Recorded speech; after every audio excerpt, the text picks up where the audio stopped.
What's going on? This is Devin White. And it's your boy, Rel Carter. Yeah. And y'all are tuned into the Artistry. With V-Henny. Check it. Look. I don't know why you niggas hate me so much. Yo, first of all, I want to say thank you for giving me this opportunity. Thank you for coming. You know, I mean, we were talking about porn and everything, you know, so we started off right. Porn.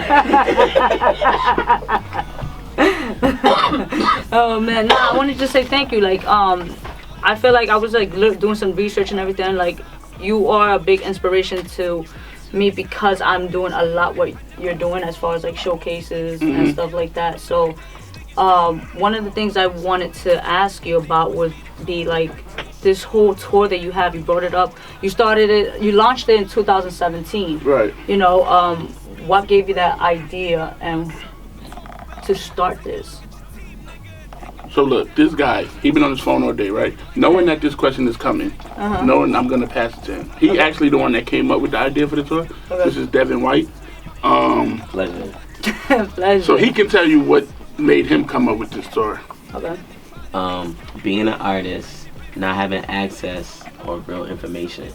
Okay. To really further my career. So what's real information for you? What's the definition for that? The step by step. So registering your music, understanding publishing, understanding distribution, monetizing your releases. Okay. So I know like you guys mentioned, like you guys give these artists the opportunity and it's up to them to execute everything that's given to them. What's your definition of executing and becoming successful within? I mean, executing is just taking what you learn and applying it. Okay. The success, I mean, that's really, that can't be determined. With an artist that actually took the information that you guys have and most definitely. Rel, it's a few. It's a few artists that actually you can see the progression in their career from when we met them to where they are now. They're not like huge stars, but there's definitely there's still work to be done. Okay. But it's still noticeable where it's like, yo, last year he was here, now he's here. Okay. So if he just keep following these steps and just keep applying and keep learning, then they have the capabilities to be stars. Within this process, what are some of the hiccups that you guys learned from all of this? Oh, from this tour? Yeah. Oh shit, you got time? I mean, I got the time. I mean, one of the biggest hiccups was planning. Okay. Right? So when we came up with the idea, it was like August. And we launched it and was like, yo, we going on tour in October. There wasn't enough time. We didn't have enough time to actually execute. I mean, we eventually got it done somehow, some way. But we definitely should have took our time with it. But he's really anxious. So I'm thinking, when he come to me with the idea, I'm thinking he already got everything in play. Okay. So I'm signing on to it. Then when I found out he didn't, I was like, well, shit, we already announced it. Can't go back now. Yeah. So then we just had to, it was a learning experience. We had to learn as we was going through it. Some people learn, but no, we learning while we're still going through it. Okay. So like right now, what are the things that you're I'm sure you guys are planning now. So what are some things that we're expecting from that? Oh, we're lit now. It's on. Okay. I mean, we have a big show coming up in South by Southwest. This is our third year doing South by Southwest. I try not to go to the same places too much, but South by Southwest is like a staple for us. It's like special. We're gonna do it every year. Okay.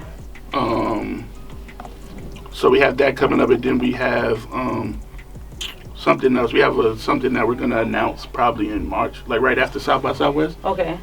That's gonna take the tour, what we've been doing with the tour, and elevate it. Okay. And introduce more stuff that we got going on. As A&R, like you know, that's your title. You're an A&R, right? So like, word in the streets, like people say that it's like an endangered species. Like how crucial you feel like it is. Like, do you still think it's important to have? I mean, I think it's still important Why? In the development of an artist. Okay. You might have that artist that could get one, but they can't get another. It's a lot of people that come out and we have a lot of artists that still need development. That's actually signed to us now. Okay, and so what are you guys are doing to like work on within their craft, with the development? I mean, everything from studio to rehearsals and all that stuff. All the stuff that you could think of that an artist may need. Working on their image, working on their social media, And that's why we don't announce a lot of artists, because we need to, we're not going to announce them till they're ready. Okay. Because you don't want to put that pressure on them. Because once people hear you're signed to Rock Nation, pressure comes immediately. Yeah. I'm sure you get a lot of artists that be like, yo, I'm ready. Like, how do you determine whether or not they're ready? I mean, it depends on what they're ready for. Are they ready to just sign a deal and work, or are they ready to actually put out music? Like, they're just saying, I'm ready. I'm the it thing. I want, I just want to perform, make money, and I want this. I mean, that's cool. Everybody thinks they're ready, but if we see something and we're like, you're not ready, then we'll tell you. We're not going to, because, it's an investment at this end. Are you going to be brutal, honest, and just tell them, nah? Why not? No, because it's an investment at that end. It is an investment, but I feel like some people can't take the constructive criticism. Then you don't need to be in this industry if you can't take constructive criticism. No, you're right. You're absolutely right with that. The whole thing is based on opinion and based on what people think of you and think of your music. So I don't think if you can't handle it, I don't think this is for you. Nah, you're right. You feel the same way? Like, you guys are... I tell him his shit sucks all the time. You think his shit sucks? Honestly? He got some questionable shit. So what made you partner up with him? I didn't partner up with him because of his music. Okay. No. So why you partner up with him then? Huh? I mean, he just had a great idea, and I thought that it was a necessity. I feel like it was needed for, up-and-coming artists to actually get the experience. Because all of them is not going to get signed. Every artist is not going to get signed, but if this is something you want to do, you have to learn how to sustain an independent career. So let us give you the tools to actually take those steps. How do you determine what artists you want on your platform? I'm not involved with that process. Okay. We review. We don't judge by the lyrical content, but more so just the packages. Because 9 times out of 10, if somebody hasn't if the music isn't mixed properly, if they don't have professional photos, they don't have a package together, then it's kind of, we're wasting their time too. Bringing them into a platform where, because we have a girl named Jayoko that deals with our workshops, and she takes them through the steps of distributing your music, monetizing. So she's gonna start you from a point where you have a certain quality or caliber of material. So if you don't even have that, it's kind of like we're just kind of setting you up anyway, because you're not really ready even to deal with her in that capacity. And then it's also seeing their potential, right? You could listen to a song and tell if artists have potential. They might just not have the right structure of music, or because a lot of these people go into it blind. They like, yo, I like making music. I'ma just go in the studio. They don't have no guidance. Yeah, so a lot of artists with guidance could be something special. Everybody's not just gonna wake up and be whoever's hot, Yeah. No one. I don't think anyone just ever went in the studio and made a song was like, oh shit. Everybody has some type of guidance. I mean, yeah, true. Now, I feel like you guys where you at now. Obviously, we all have that struggle, that story where we feel like we want to quit. Where just quit within just your brand and stuff like that. How can you explain to us, elaborate to those that moment where you wanted to quit everything, give up just everything you're doing, and how did you overcome that? I mean, I never went through that phase of wanting to give up. Because I feel like if it's something that you're passionate about, you're not gonna try to give up. If this is something you want to do and you feel like, yo, if I'm not doing this, I don't want to do anything. Okay. Then it should be nothing no one can tell you or anything anybody could say to you that would make you be like, man, fuck this shit not working out. They just don't have the access. A lot of people quit because they don't have the access. They did because one nigga told them no. They like, that's it. Well, shit, he don't like my shit, I'm out. Yeah. If everybody felt like that, we wouldn't even have no fucking music industry. That's true. Because everybody been told no at some point. But that didn't stop them. They was like, well, fuck it. Oh, nobody want to sign me? I'm going to go start Rockefeller. And now look. How did you overcome a moment? Oh, he probably got stories for days. I'm gonna just sit back. I was actually talking to somebody else about their music the other day, and she was telling me that, it was the girl's manager, and her manager was saying, well, everyone's confusing us because we'll talk to 5 or 6 different executives, and they'll say this works well for her and that works well for her, and they couldn't find just a consensus. But I was telling them that you can't look at it like that, because then you're just making material to appease certain people. And so if you do make a certain material that appeases one person, then after that record goes out, say it works and it's a great record, then they're like, all right, well now you need to do this. But you're not you at that point. Now you're just kind of doing whatever you need to do to be seen or succeed. So I think it's just really about finding whatever you feel is right in yourself and doing it authentically. And if it don't work, then I guess you just go home. But at least you're you and you did it your way.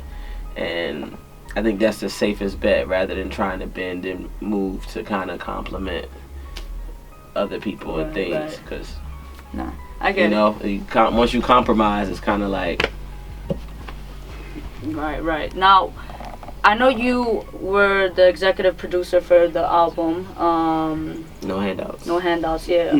It was in a span of 3 days. Yeah. Friday to Sunday. Crazy. My question, like 3 days, because I'm like, how was that pressure? How was the pressure, no pressure and how was that process? It wasn't on like just within everything. I don't even think it was any pressure per se. I think it was just a vibe because a lot of the guys already know each other from the tour. Okay. So bringing them together was just pretty much like a big family coming together. And then it was just like, all right, we all here with the same common goal. Let's work. Wasn't no egos, wasn't nothing. It came to place, all right, for instance, think about it like this. So the single In My Bag, right? That's how I showed like there's no egos in it. The single In My Bag was brought in by Breeze. Okay. So he was playing the beat for White Boy Frazier, and he was like, yo, bro, let's do this song together. So that song got done at like 5:30 in the morning. Everybody's like gone. It's literally like me, Paris, Lorenzo, White Boy, and Breeze. So Breeze go and lay the hook, right? So he lays the hook and he's like, yo, I gotta go get a Red Bull or something. So he leaves and go to the store. So before he left, Paris heard him recording the hook and woke up. He was asleep. Like I'm sitting here, Paris is asleep next to me. And he was like, he wakes up like, yo, Breeze, can I get on that record? And Breeze like, yeah, do your thing. He's like, I'm ready. We like, you're ready? What do you mean? You asleep. When you write a verse? So he goes and does his verse. White Boy does his verse. Breeze goes to the store. He comes back, but he had a verse written for it. Okay. Amir Driver was in the studio with us too. Okay. He was like, yo, I got some shit for this. He went and recorded. Breeze came back like, all right, I'm ready. I'm like, what you ready for? He like to lay my verse down. I was like, the song done.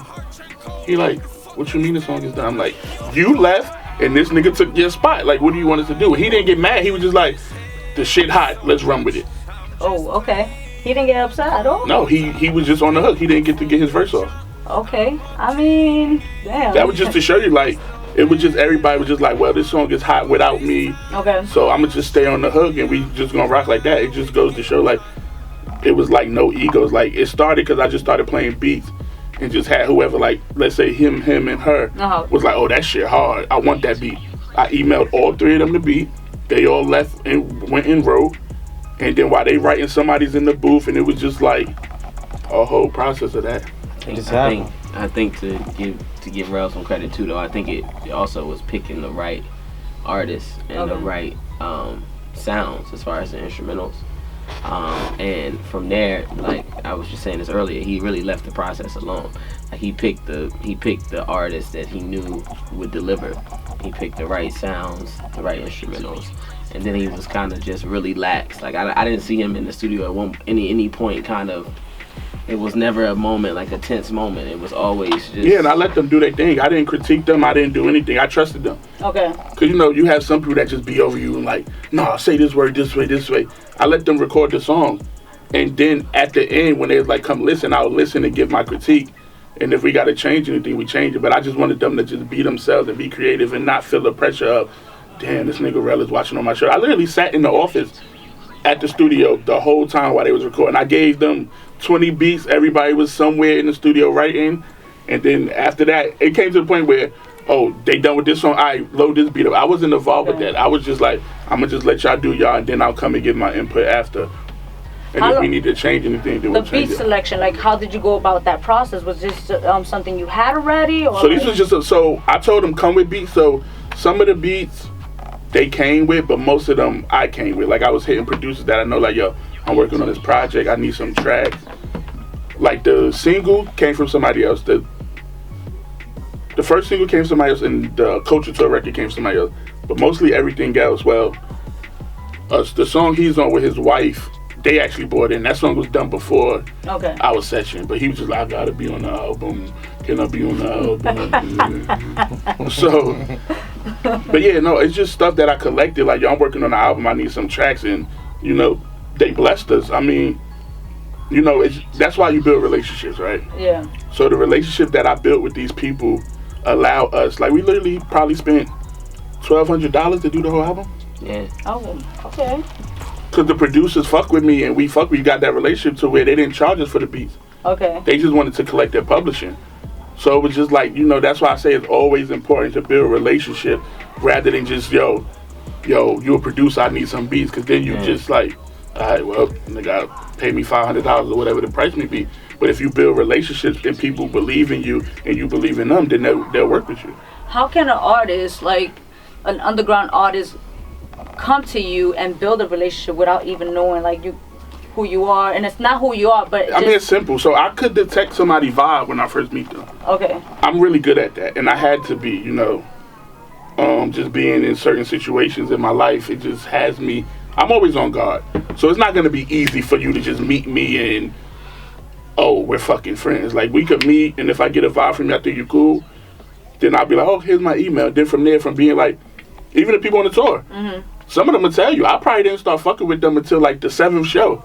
Because even then it was like, yo, we cool, but we not that cool. Like, but then it's just being around them more and just hanging around people and just seeing how they are in these spaces and seeing, you know, I really pride myself, well, on actually getting to know people. Because I can't work with somebody if I don't like you.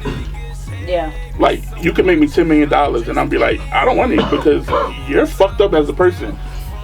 So, I mean, you know, just being around them and seeing how they take care of their family and how they are as people really makes me want to, like, be friends with somebody. And what's next to come? Aside from the tour, the South by Southwest, what else are we expecting from you? Devin's working on something that we're going to announce probably as soon as we do South by Southwest. Okay. We got something happening in Atlanta that's going to be real dope. And then we're going to go back on the actual Culture Tour probably a couple months after that. How many cities are you looking to hit for the next Culture Tour? As many as possible, but we usually do 7 per leg. So we usually do like 7 between September and December, then do another 7 between January and April. Okay. Now, do you guys have already like artists in particular for this? No, so we don't. So the thing is, we don't take artists on tour with us. It ain't like we just pick 5 artists and just travel with them. Okay. We announce the cities and people sign up for whatever city they want to be a part of.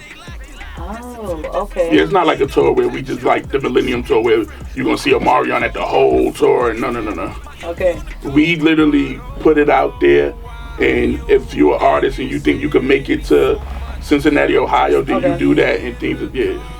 When we first started the tour, we had like 3 or 4 dates, and artists just started traveling, and they would hit Rel up and say, "Yo, I'm coming out to the next stop." Okay. And we hadn't even really thought of it like that. It was just kind of about those individual markets, but people started following. Yeah, and it was crazy because we had people like lock in when we first announced it. This one, like White Boy Frazier, he locked in for the first 4 shows. He didn't even know what he was getting himself into. Right. But he was just like, yo, shit, I'm not doing nothing in Baltimore. I'm gonna go on tour. Like, yeah. And the best part about that is performing in other cities is you're performing for people that don't know you, so that gives you access to other people. Yeah. We went to DR, and this kid Amir Driver was with us. A week later, he put out a song with one of the Dominican artists. Oh, that's dope. I seen that. That's dope. And we like, I watched that's that. dope. Yeah. By the way, it's not in English. Like, the language barrier was real. Like, we did the tour out there, and we couldn't understand what they were saying, but just the fact that they embraced us and allowed us to come in and. Okay. Now going to these cities though, like you guys go to these cities and you put it out there and they can sign up in a sense, you know. Who does the process of picking and choosing to and perform? Tierra. Yeah, so the VP and production coordinator Tierra and myself, we, like we said earlier, we review the material, but then we just make sure that we don't judge it for the lyrical content. We just make sure that it's of certain caliber of quality. Okay. And we talk to each artist, so the whole time for 3 years, we probably had over 300 artists. We've talked to every single one of them on the phone, listened to where they were going with their music, their goals, and explained to them what we were doing. I know you guys have the tour, and then when did the workshops started coming in? It started with it. Oh, it did? Yeah, it was always about. Nah, not really. Well, they got better. No, but the first like we didn't do a workshop. Oh yeah, we just did a Q&A. That's true. No, but not it really got to a point where we wanted to be probably like right before we put out the album. Yeah. That's when Jay Yoko got on board and really got the workshop right. Too. And then she actually did everything behind the scenes for the album. Nice. So she watched it only thing she wasn't a part of is the recording. Because we recorded it in May of 2018. She wasn't with us yet. She got on board that fall. And then she actually did all the paperwork and everything that she taught the people in the workshop, she actually did for the album. So without her, the album probably wouldn't have made it. That's dope. Are we expecting anything new with the tour? Like any new workshops or any new panels or, you know? Yeah, definitely. We're going to start with a new panel in South by Southwest and actually have another workshop that takes pretty much everything you learn from Jay. The next steps after that of what you take. We have another workshop. Okay. With this guy named Rick Barber. I said Barber, his name not Barber. Rick Barker. Okay. He actually the guy who found Taylor Swift. Okay. It was managing her at the beginning of her career, so it's a great addition. That's an exclusive, by the way. So yeah, that's an exclusive. We've been here all day. Nobody said ain't nobody bring up my nigga Rick. That's wild. Well, I just want to say thank you for again giving me the opportunity. I think you guys are dope, and I love what I'm seeing, and it's an inspiration. It's dope within the culture in a sense, you know. So, you know, I want to say thank you to you guys, and we out. What's going on, y'all? This is Devin White. And it's your boy, Rel Carter. And shout out to the man behind the camera. Cameraman Mike. And that hat. And that hat hard. That hat is hard. It's official. Blue lights, everything. ESPN sign. I'm just playing the cards I was dealt.